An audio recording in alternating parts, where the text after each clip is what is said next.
All right, you are joining us back here on Weather Command. New York City's finest, the Department of Sanitation working overtime. Thousands of workers pulling 12-hour shifts to keep the city running after the blizzard of 2026. Acting Commissioner of New York City Department of Sanitation, Javier Lojan, joining us this morning. Javier, good morning. Thanks to you and the hard work that your team's been doing really since late last week ahead of this nor'easter. I want to ask you first where things stand this morning. Are crews still working through some of the boroughs? Good morning. Thank you for having me. Yeah, we're definitely running through all the boroughs. A lot of the work we did yesterday during the storm was just to make streets passable. Now this morning we're focusing on opening up some of the streets. New York City has unique geography depending on where you are, so we got to open a lot of those streets up and then salt them. Yesterday we hit a lot of those streets, but they have to be resalted. The weather's definitely going to aid our efforts there. There's a particular some issues in some narrow and hilly streets in different parts of the city. In Staten Island, we're having some challenges there, but we have a concentrated equipment in there that we are doing a unique operation where we're actually hauling snow out of there because, we had some pretty big snow drifts over there.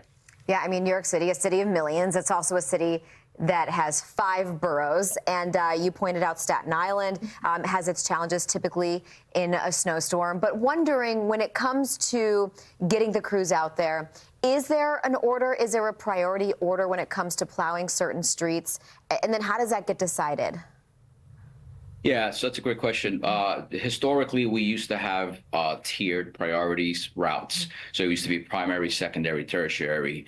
And then after some years of challenging storms, we then shifted into a new methodology where we sectored a lot of the streets. So all the streets get treated the same.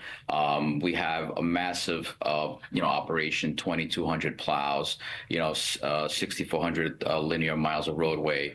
And we divide those up amongst those 2,200 plows, and they're deployed at the same time, and we track that. And behind me you'll see our tracking application we call Blade Runner. So we track that progress pretty closely to make sure everybody gets equitable service. Especially in a city and in this borough, Manhattan, where so many people live in high rises and get that bird's eye view, everyone's looking at the streets, Javier. And actually, one of our meteorologists here at Fox Weather yesterday posted on X, and I want to throw up his post, his tweet. It was Greg Diamond, and he said, "I'm not entirely sure how they did it, but they've completely cleared the streets around my office in Midtown, New York City. We received 20 inches of snow, but you'd never know." I know the picture's real small, so our producers, they've expanded the photo so we can see it. Right. And this was yesterday afternoon, Javier, and it really was remarkable that this occurred. But I guess the question here is, when we compare to late January, that storm that also dropped less snow, actually half the amount of snow, the temperatures were so much colder. How much does Mother Nature play into this attack that this New York City Sanitation Department has on the streets? Yeah, the weather temperatures are a big factor. Also, the day of the week plays a big factor because one of our challenges in New York City is the traffic, right? So when you have gridlock traffic, our plows are in that same traffic and they can't move through the routes and the streets as quickly and efficiently as they should. So that slows down our progress. We've been thankful enough to have these storms fall on weekends, so that helps us.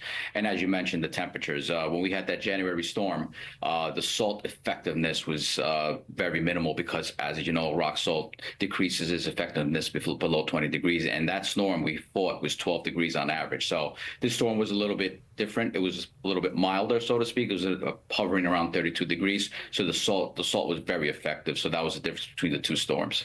Yeah, I think...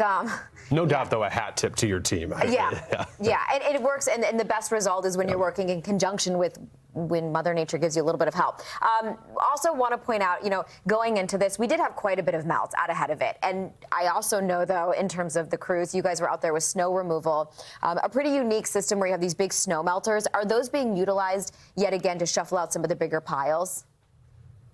Yeah, we were just about wrapped up before the storm. I think we had one snow melter location left in the Bronx. So, but now we're prepping them all again because it looks like it's milder, but there's a lot of piles that are going to be made, and we're going to have to haul that all away and bring them to the snow melters. I wanted to say one thing because so many New Yorkers were like, another storm. It just melted, truly hours before the snows. Yeah. I mean, I was fine not looking at my brown, soggy grass for Yeah. another day and putting more snow on it. One more question for you, Javier, before we leave you. The travel ban, not having traffic on the road in the city, did that help out too? Yeah, that's as I mentioned before, the traffic is a big concern for our operation. So that having that travel ban in effect on Sunday night was a big help to us because unfortunately, when we have these storms, especially in the last few years where we haven't had too much storm, so people forget and they think, oh, it's going to snow, we'll be fine. We always heed the warning, like stay off the road, so people don't listen. The travel ban definitely reinforced that, and again, that's a big part of our operation to make sure we get through all the routes and everything, quickly and as efficiently as possible. Yeah, and apologies, I missed you when you said it the first time, but I really do think it helps because you're right, people don't listen and they think they're going to be fine. But kudos, hat tip to you and your crews. We're almost completely on the other side of this. I know you'll still be cleaning some of those streets out there today across the boroughs. Javier Lojan, Acting Commissioner of the New York City Department of Sanitation. Thank you. Thank you. Have a great day.